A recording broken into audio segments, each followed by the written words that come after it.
Que le Seigneur bénisse la chorale des pèlerins. Amen. Nous nous préparons tous pour ce grand voyage où nous allons aller à la maison. Amen. Amen.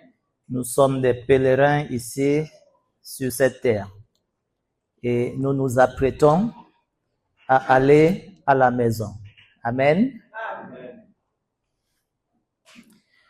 Aujourd'hui, c'est la journée trimestrielle de prière sur le plan mondial. Sur le plan de l'Église mondiale, aujourd'hui, c'est la journée trimestrielle de prière.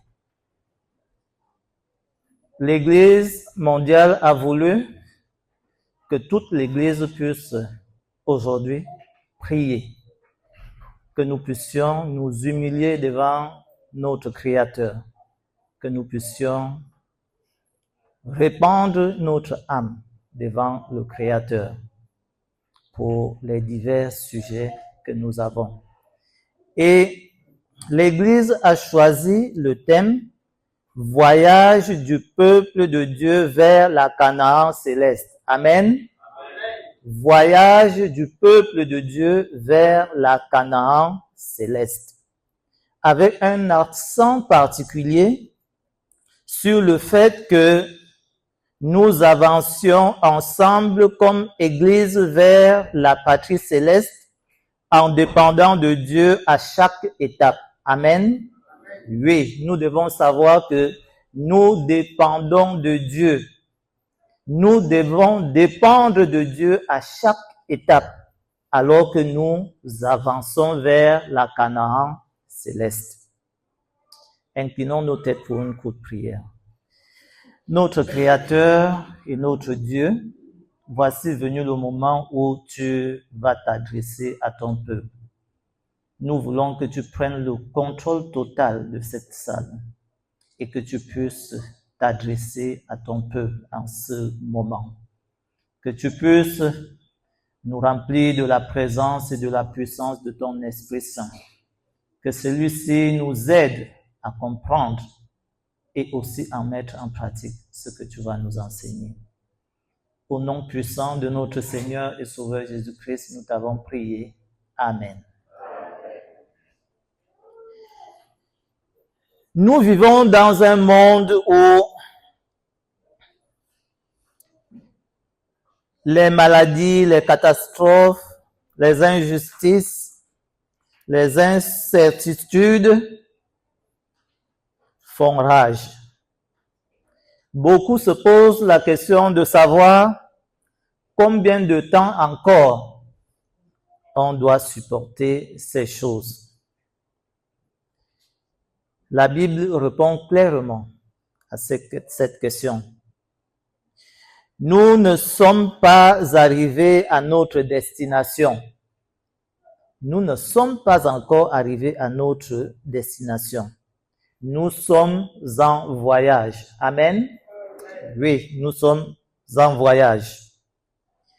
Comme Israël traversait le désert vers la terre promise, nous traversons le désert de ce monde vers la Canaan céleste. Amen. La différence entre ceux qui arriveront et ceux qui tomberont en chemin ne résidera pas dans leur intelligence. La différence ne résidera pas dans leur richesse ou dans leur force, mais dans leur dépendance constante de Dieu par la prière. Amen. Oui, nous devons le savoir. Alors qu'on est en chemin vers la Canaan céleste, nous devons savoir que certains vont tomber. Tout comme le peuple d'Israël, en chemin vers la Canaan terrestre, plusieurs étaient tombés en chemin. beaucoup de ceux qui compteront sur eux-mêmes, sur leur sagesse, leur intelligence, tomberont en chemin. Mais nous devons comprendre que nous devons compter sur Dieu et sur Dieu seul. Raison pour laquelle l'Église mondiale a voulu que nous puissions prier aujourd'hui. Qu'alors que nous sommes en chemin vers la Canaan céleste, que nous puissions comprendre que notre résistance, la force, le courage dont nous avons besoin, c'est dans la prière. C'est dans la prière. Cette journée de prière va nous rappeler que l'Église avance à genoux. Amen. Oui, l'Église avance, mais l'Église avance à genoux. Nous devons prier. Et on ne cessera jamais de le dire. La prière et la prière seule. La prière et la prière seule va nous donner toute la force dont nous avons besoin, toute l'énergie dont nous avons besoin pour pouvoir marcher et continuer à marcher pour arriver à la Canaan céleste. Nous sommes un peuple en marche. Ouvrons nos Bibles dans le livre de Exode au chapitre 13, les versets 21 et 22. Celui qui a la page peut faire la lecture. Exode chapitre 13, les versets 21 et 22. L'Éternel allait devant eux, le jour dans une colonne de nuée qui les guidait dans leur chemin, et la nuit dans une colonne de feu qui les éclairait, afin qu'ils marchassent jour et nuit. La colonne de nuée ne se retirait point devant le peuple pendant le jour, ni la colonne de feu pendant la nuit. Amen. Amen. Dieu ne sauva pas Israël pour qu'il reste en Égypte. Non. Dieu n'a pas sauvé Israël pour que Israël puisse demeurer en Égypte. Il le conduisit vers une destination. De même, lorsque Jésus nous sauve, ce n'est pas seulement pour améliorer notre vie terrestre, mais c'est pour nous conduire jusqu'au royaume éternel. Amen. Oui. Quand le Christ nous sauve, c'est pas tout simplement pour ce que nous pouvons nous imaginer, mais c'est pour nous conduire jusqu'au royaume des cieux. L'Église n'est pas un musée de saints. L'Église n'est pas un musée de saints. L'Église est une caravane de pèlerins. Amen. L'Église est une caravane de pèlerins. Nous sommes parfois fatigués dans ce voyage. Nous sommes parfois fatigués. Nous rencontrons des épreuves.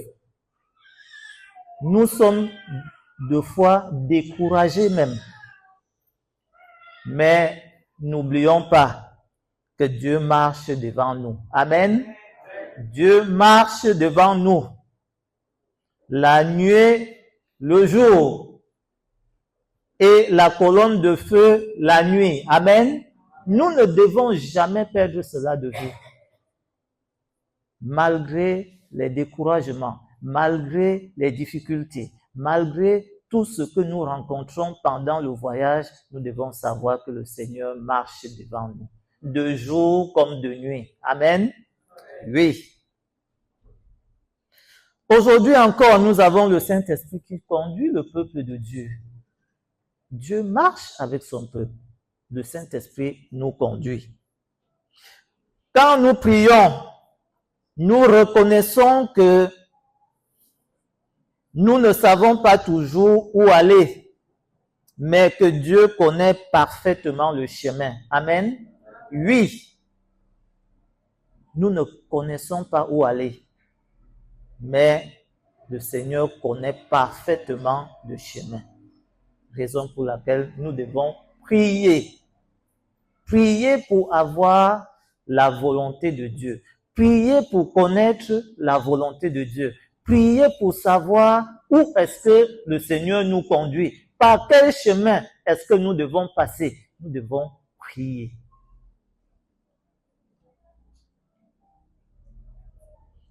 Et le chemin de la Canaan passe par le désert. Oui, la Canaan terrestre, le chemin passait par le désert. La Canaan céleste, le chemin passe également par le désert.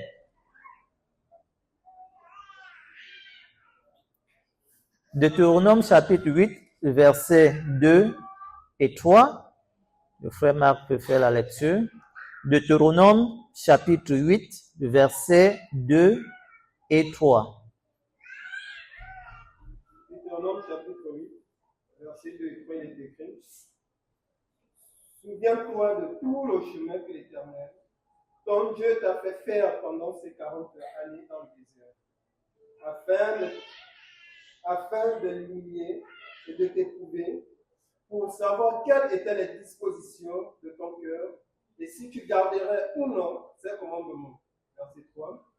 Il t'a humilié, il t'a fait souffrir de la faim, il t'a nourri de la manne que tu ne connaissais pas et que ne savais pas, et que n'avaient pas connu tes pères, afin de t'apprendre que l'homme ne vit pas de pain seulement, mais que l'homme vit de tout ce qui sort de la bouche de l'Éternel. Amen. Amen. Pourquoi Dieu n'a-t-il pas conduit Israël directement en Canaan? Pourquoi? Pourquoi Dieu a conduit Israël par le désert? Pourquoi il n'a pas pris le chemin qui pouvait aller directement à Canaan? La distance entre l'Égypte et Canaan n'était pas aussi immense. En quelques semaines, Israël aurait pu y parvenir. Pourtant, Dieu permit qu'il passe 40 ans dans le désert. Pourquoi tout ce temps? Pourquoi tout ça? Pourquoi 40 ans dans le désert? Parce que Dieu ne voulait pas seulement faire sortir Israël d'Égypte. Il voulait aussi faire sortir l'Égypte du cœur d'Israël. Amen. Oui, il ne voulait pas seulement faire sortir Israël d'Égypte. Il voulait faire sortir l'Égypte qui était dans le cœur du peuple d'Israël. Il est relativement facile de sortir un homme de l'esclavage. Mais il est beaucoup plus difficile de faire sortir l'esprit d'esclave qui est en cette personne. Dieu ne préparait pas seulement un peuple à entrer dans un pays, mais il préparait un peuple à vivre en alliance avec lui. Amen. Raison pour laquelle il y a tout ce désert par lequel il faut passer. Il ne préparait pas le peuple à sortir et aller à Canaan seulement, mais il voulait un peuple avec qui il vivrait une certaine alliance avec lui. De la même manière, lorsque nous acceptons le Seigneur Jésus-Christ, notre conversion, n'est-ce pas, est instantanée. Mais notre transformation est souvent progressive. Notre transformation est souvent progressive. Dieu utilise donc les épreuves pour façonner notre caractère. Oui, Dieu utilise les épreuves pour façonner notre caractère. Le désert est une école où Dieu enseigne la confiance en lui. En Égypte, Israël dépendait de ses propres réserves et des ressources du pays. On peut dire Israël dépendait de Pharaon même. Oui. Mais dans le désert, il n'y avait ni champ à cultiver, ni supermarché, ni puits pour puiser de l'eau, ni récolte. Chaque matin, il fallait attendre que Dieu envoie la manne. Amen. Il fallait attendre que Dieu envoie la manne. Imaginez-vous la scène. Vous ne savez pas si le lendemain vous aurez quelque chose à manger. Vous attendez, vous dépendez complètement et entièrement de Dieu. Chaque soir, les familles se couchaient sans savoir où sera la nourriture du lendemain.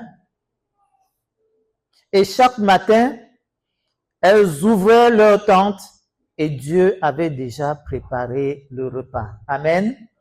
Oui. Quelle leçon Dieu a pu donner à son peuple. Dieu leur a appris que votre sécurité ne dépend pas de vous. Votre sécurité ne dépend pas de vous, ni de vos réserves, mais de la fidélité de l'Éternel. Amen. Il est fidèle à sa parole. Il est fidèle à sa parole. Également, nous voulons souvent tout contrôler. En tant qu'être humain, nous voulons tout contrôler. Avoir plusieurs années d'économie. Nous avons travaillé, nous avons amassé dans les banques et tout. Nous voulons être sûrs que nous avons plusieurs années d'économie gardées. Nous voulons tout planifier. Ce n'est pas mauvais de planifier. C'est bien de planifier. Nous voulons tout sécuriser, être sûr de tout.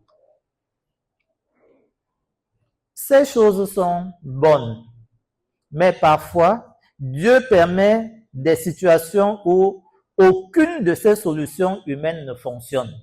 Vous aurez beau faire ci, vous aurez beau faire ça, Dieu permet qu'aucune de ces solutions ne fonctionne. Pourquoi est-ce qu'il permet qu'aucune de ces solutions que vous avez pourtant bien mises en place ne fonctionne? Pour que vous puissiez découvrir que votre véritable sécurité n'est pas votre compte bancaire.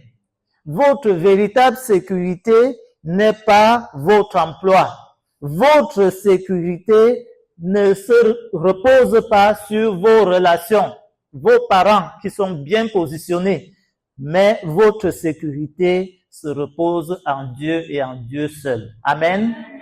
C'est la raison pour laquelle Dieu fait en sorte que toute cette panoplie de choses que vous avez bien établies pour être en sécurité, il permet que rien ne fonctionne, que ça s'écroule, que ça tombe.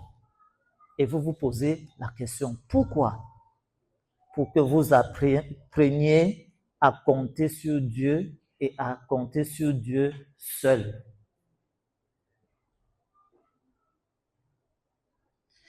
Le désert révèle ce qu'il y a dans notre cœur. Le désert par lequel nous passons révèle l'état de notre cœur. Parfois, nous-mêmes, nous ne savons pas quel est réellement l'état de notre cœur. Oui. C'est dans le désert, c'est en traversant le désert que nous pouvons reconnaître l'état de notre cœur. Dieu dit, je paraphrase, afin de connaître les dispositions de ton cœur. Oui, il faut que nous passions par le désert pour que nous puissions connaître nous-mêmes les dispositions de notre cœur. Et quand Dieu le dit, c'est pas qu'il ignore nos cœurs, non, ou qu'il ignore les dispositions de nos cœurs, non. Dieu les connaît déjà.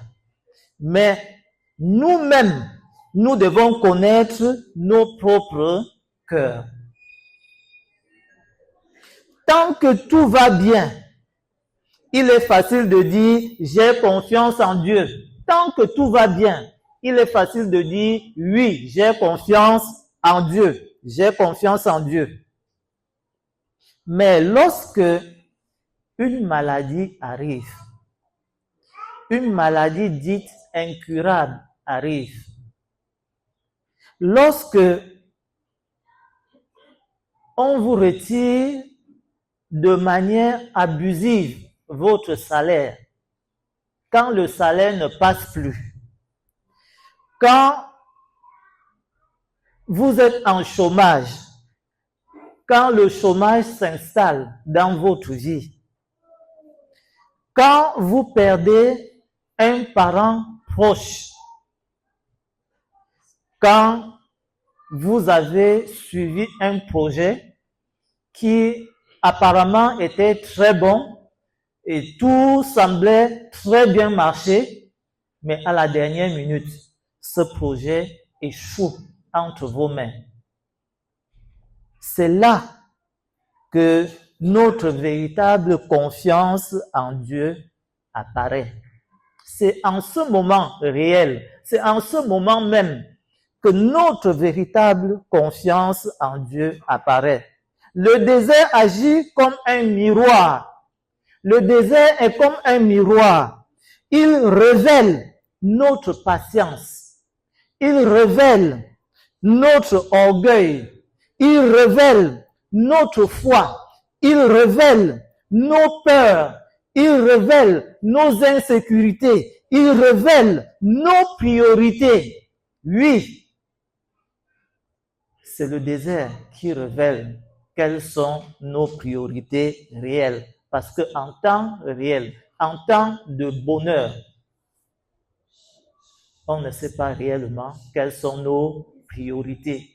Mais c'est quand vous êtes dans des problèmes, c'est quand vous êtes dans des difficultés, c'est quand vous n'arrivez pas à soulever le pied, quand vous n'arrivez plus à rien faire. C'est en ce moment-là qu'on peut savoir quelles sont réellement vos priorités. Parce que c'est en ce moment que vous devez faire montre de vos priorités. Est-ce que vous faites confiance en Dieu et en lui seul? C'est en ce moment qu'on le verra. Ou faites-vous confiance en quelqu'un d'autre et en quelque autre chose? C'est également en ce moment-là qu'on le saura. C'est pourquoi beaucoup de personnes découvrent réellement quelles sont. C'est pourquoi beaucoup de personnes découvrent réellement qui elles sont quand elles traversent des épreuves. Vous allez être surpris de découvrir qui vous êtes vous-même. C'est en période de difficulté que vous découvrirez cela. C'est en période de difficulté. Pendant que vous traversez des difficultés, c'est là où vous allez découvrir qui vous êtes réellement. Le désert également nous apprend que Dieu suffit. Lui seul, il suffit. Amen. Oui, le désert nous apprend que Dieu suffit. En Égypte, Israël dépendait de Pharaon, comme je le disais tantôt. Pharaon avait même droit de vie et de mort sur ces sujets. Israël dépendait de Pharaon. Dans le désert, Israël apprend à dépendre uniquement de Dieu. Quand il n'y avait pas d'eau, Dieu fit sortir de l'eau du rocher. Amen. Quand il n'y avait pas de nourriture, Dieu a envoyé la manne du ciel. Amen.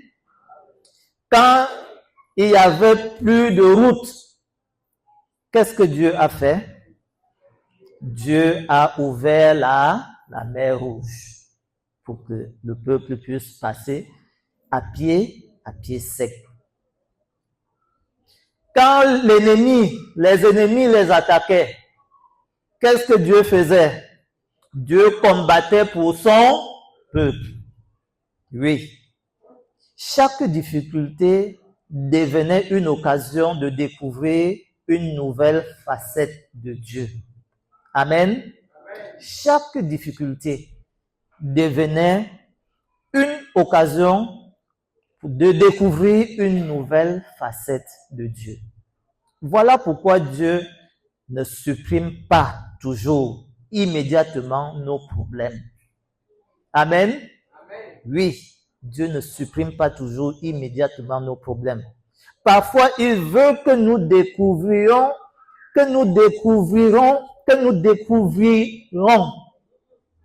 qui il est. Que nous puissions découvrir. Je ne sais pas si vous avez bien compris. Ok. Dieu veut que nous puissions découvrir qui il est. Oui. Que nous puissions découvrir qui il est réellement.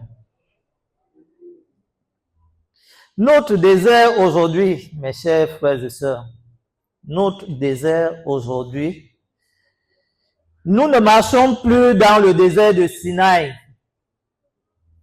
mais chacun connaît son propre désert, autant que nous sommes ici. Chacun connaît son désert, le désert par lequel il passe. Chacun connaît son désert. Pour certains, c'est une longue maladie. Pour d'autres, c'est une solitude profonde. Pour d'autres encore, ce sont des difficultés dans le foyer. Pour d'autres encore, pour les plus jeunes encore, une attente de l'emploi, une recherche de l'emploi. Pour certains parents, un enfant qui s'est éloigné de Dieu, vous faites tout. L'enfant a commencé depuis en bas là-bas. Il est arrivé là. Il ne veut plus rien en entendre. Le parent est troublé. Le parent ne sait plus quoi faire. Le parent ne sait plus quoi dire. Il a prêché fatigué à la maison. Les cultes du matin, les cultes du soir. Le parent est fatigué et l'enfant ne veut rien entendre. C'est un désert. C'est un désert par lequel ses parents doivent passer. Oui, ils doivent passer par ce désert. La mission de l'Église également, dans un monde qui devient de plus en plus difficile, qui devient de plus en plus hostile, c'est un autre désert par lequel l'Église doit passer. Oui. Et vous allez voir, l'Église se réunit pour dire qu'est-ce qu'il faut faire. C'est compliqué. Qu'est-ce qu'il faut faire pour aller vers les autres, pour prêcher l'Évangile? Qu'est-ce qu'il faut que nous puissions mettre sur pied comme stratégie? Qu'est-ce qu'on n'a pas déjà fait? La réponse est Dieu seul. C'est Dieu seul, lui et lui seul. Oui, lui et lui seul. Toutes ces situations où nos propres forces deviennent insuffisantes, nous devons comprendre que c'est précisément en ce moment que nous devons dépendre entièrement de Dieu. Amen. Quand nous faisons toutes les forces, toute stratégie, nous voulons avancer et en fin de compte, nos forces deviennent comme des faiblesses. On force, mais on n'avance pas. C'est en ce moment que nous devons comprendre qu'il faut dépendre entièrement de Dieu. entièrement et complètement de Dieu. Nous devons prier, mais malheureusement, plus nous avançons dans notre marche vers la Canaan, moins le peuple veut prier. On se réunit dans cette église les mercredis soirs pour la prière. Vous allez compter, si vous venez, pour ceux qui y viennent, le nombre de membres qui sont là, vous allez compter au bout de doigts d'une main, pas des deux mains, au bout de doigts d'une main. Donc, 1, 2, 3, 4, 5, vous allez trouver dans cette chapelle. Qu'est-ce qui n'a pas marché? Sur qui est-ce que nous comptons? Sur qui est-ce que nous comptons quand nous ne voulons pas nous réunir en tant qu'Église et prier?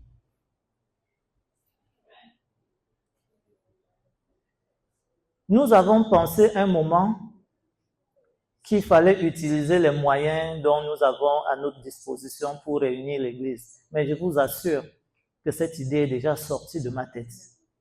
Oui, parce que nous avons eu une séance 2, 3, 4.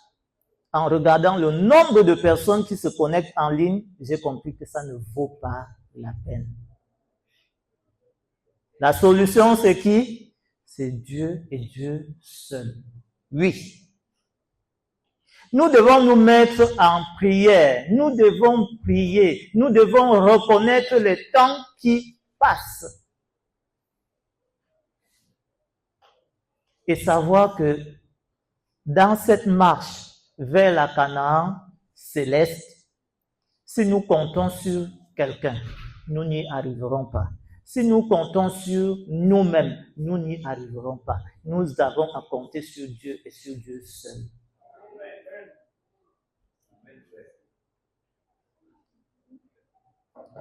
Nous avons vu ce qui est arrivé au peuple d'Israël. Plusieurs sont tombés. Plusieurs sont tombés. Et nous devons faire attention. Imaginez-vous un enfant. Vous êtes dans une forêt, vous marchez avec un enfant, un petit enfant dans une forêt. Tant que le terrain est plat, la piste est bonne, le terrain est plat, il n'a pas plu, tout ça, l'enfant va courir. Il a beaucoup d'énergie, il va courir, aller bien devant vous, de temps à autre, il peut aller, il peut revenir. Mais imaginez-vous que le chemin doit passer par un pont. Et très souvent dans la forêt, le pont là, il n'y a pas une entreprise qui va venir faire un bon pont pour que, comme si des véhicules pouvaient passer. Donc très souvent, c'est un tronc d'arbre qu'on a coupé et le tronc part d'un côté jusqu'à l'autre. L'enfant qui courait devant vous, qui allait ça et là, qui allait jusque loin devant, qui parfois revenait jusqu'à vous, ainsi de suite, et qui se sentait capable de tout. Mais quand il va arriver là, il va s'arrêter. Amen. Oui, il va s'arrêter. Et il va comprendre qu'il a encore besoin de la main tendue de son Père. Oui, il a besoin que son Père le tienne par la main pour passer sur ce tronc d'arbre-là. Parce que sinon, il va glisser et tomber. Dieu veut que nous comprenions que nous avons encore besoin de sa main tendue. Pour continuer notre marche, nous avons besoin de la main tendue de Dieu. Nous avons besoin de saisir sa main. On a besoin de saisir sa main. Frères et sœurs, si le désert nous apprend à dépendre de Dieu, alors la prière devient notre respiration dans le désert. Amen. Oui, la prière, c'est notre respiration pour traverser ce désert-là. Sans elle, nous risquons de murmurer comme le peuple d'Israël. Sans elle, nous risquons de nous arrêter à un moment, à un niveau. Avec elle, nous apprenons à faire confiance au Seigneur, même lorsque nous ne voyons pas encore la solution. Amen. Oui. Avec la prière, nous apprenons à faire confiance au Seigneur, même si tout semble flou, tout semble incertain. Avec la prière, nous apprenons à faire confiance au Seigneur.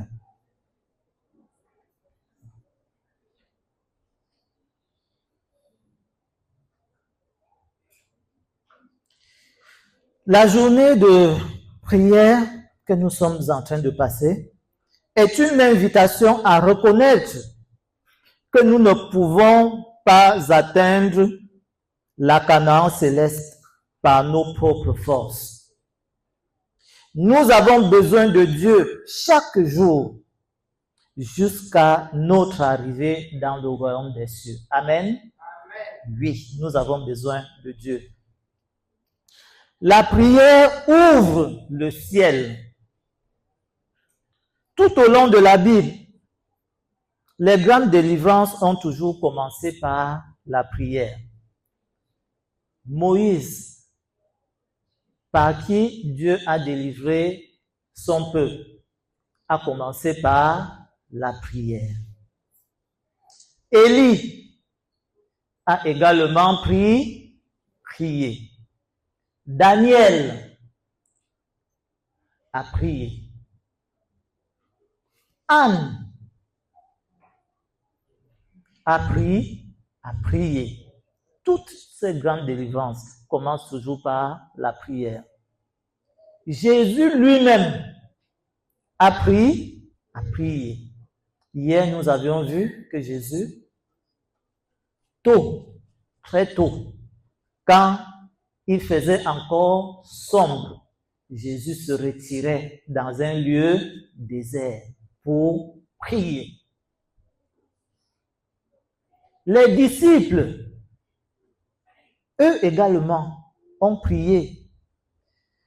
Nous pouvons nous souvenir, Pierre en prison, alors que son exécution était programmée.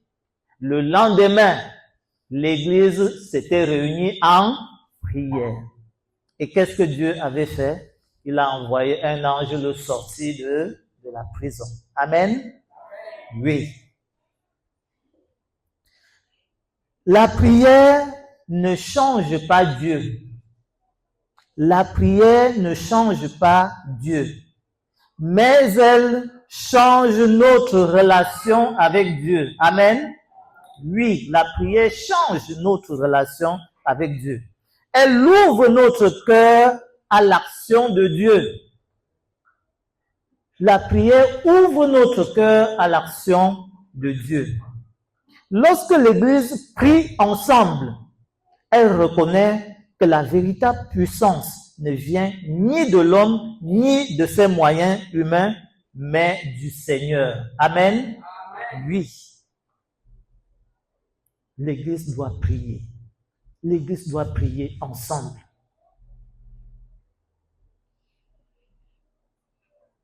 Nous devons garder pendant le voyage, nous devons garder les yeux fixés sur l'objectif, c'est-à-dire sur la Canaan. Nous devons garder les yeux fixés sur la Canaan céleste. C'est ça notre objectif. Les difficultés du désert peuvent nous faire oublier la destination. Oui. Le désert peut être tellement rude que nous perdions de vue la destination. Israël, deux fois, regrettait l'Égypte. Quand vous avez perdu de vue la destination,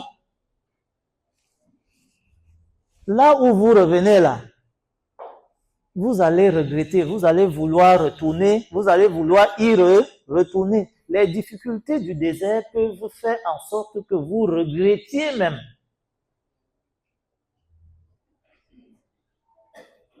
L'objectif.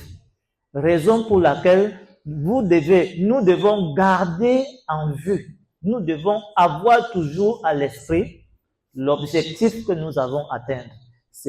Nous avons à atteindre, c'est-à-dire la Canaan céleste. Aujourd'hui encore, certains croyants regardent davantage au monde le monde qu'ils ont pourtant abandonné. Ils ont tourné le dos au monde. Mais là, ils ont oublié l'objectif. Et vivent le monde dans l'église. Ils ont oublié l'objectif. Ils ont oublié qu'ils ont tourné le dos à ces choses-là. Aujourd'hui, ils regrettent d'avoir laissé ces choses. Et comme c'est beaucoup plus subtil aujourd'hui de vivre ces choses-là, parce que la Canaan terrestre, c'était physique, n'est-ce pas? On les voyait se déplacer. Mais aujourd'hui, nous parlons de la Canaan céleste, qui est beaucoup plus spirituelle. Donc, c'est beaucoup plus subtil de vivre certaines choses. Vous avez abandonné le monde. Vous regrettez d'avoir abandonné le monde parce que vous avez perdu de vue l'objectif, qui est la Canaan céleste. Et vous vivez maintenant le monde dans l'église. Nous devons faire très, très attention. Très, très attention. Vous savez, c'est que nous ne pouvons pas rentrer très en profondeur dans beaucoup de choses ici, en ce moment.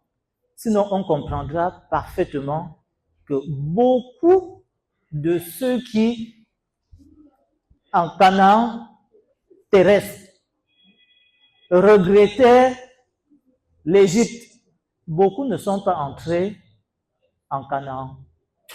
Beaucoup ne sont pas entrés. Beaucoup ne sont pas entrés. Nous devons faire beaucoup attention. Ne jamais perdre de vue notre objectif. Où est-ce que nous allons? Même si nous ne connaissons pas très bien comment ça va se passer, nous nous remettons entièrement à Dieu. Lui, il le sait. Il connaît le chemin. Il sait comment il nous conduit. Il va nous conduire à bon port. Amen. Nous devons lui faire confiance.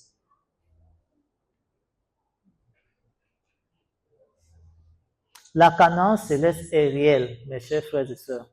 La Canaan céleste est réelle. Il n'y aura plus de mort. Il n'y aura plus de maladie. C'est vrai. Il n'y aura plus de séparation. Il n'y aura plus de souffrance. Il n'y aura plus de péché. Cette espérance devrait nous donner la force de continuer notre marche. Amen. Oui, ça doit nous donner la force de continuer notre marche. La sœur Ellen White nous dit dans Patriarches et Prophètes, nous sommes des étrangers et des voyageurs sur cette terre. Gardons les yeux fixés sur la cité que Jésus est allé préparer pour ceux qui l'aiment. Amen. Oui. Mes frères et sœurs, nous sommes encore dans le désert. Nous ne sommes pas encore sortis du désert. Mais Dieu est toujours avec son peuple. Amen. Dieu est toujours avec son peuple. Il nous nourrit. Il nous protège. Il nous conduit. Il répond à nos prières. Il répond à nos prières. Nous ne devons pas nous lasser de prier. Nous ne devons pas nous lasser de jeûner. Nous ne devons pas nous lasser d'espérer. La Canaan céleste est plus proche aujourd'hui qu'au moment où nous avons cru. Amen. Oui. Alors,